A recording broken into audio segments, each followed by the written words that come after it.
పోతరాజు అసలు ఎవరో తెలుసా? ఆయన ఎలా పుట్టాడో తెలుసా? చాలామందికి తెలియని ఒక అద్భుతమైన పురాణ రహస్యం ఇప్పుడు తెలుసుకుందాం. ఒకసారి శివ మరియు పార్వతి వనవిహారానికి వెళ్లారు. ఆ సమయంలో పార్వతీదేవికి తీవ్రమైన దాహం వేసింది. సమీపంలోని ఒక సరస్సు దగ్గరకు వెళ్లి ఆమె 7 దోసెల నీళ్లు తాగింది. ఆశ్చర్యకరంగా ఆ క్షణంలోనే ఆమె గర్భంనుంచి 7 అందమైన కన్యలు జన్మించారు.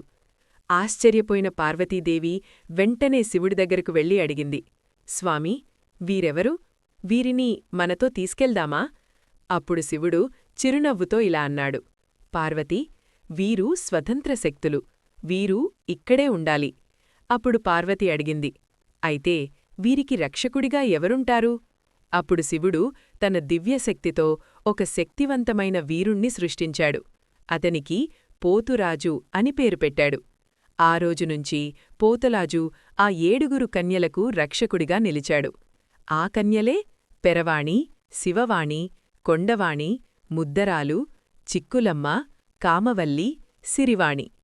కాలక్రమేణా ఈ కన్యలనే మనం ఎల్లమ్మ, పోచమ్మ, మైసమ్మ, పెద్దమ్మ వంటి గ్రామదేవతలుగా పూజిస్తున్నాం.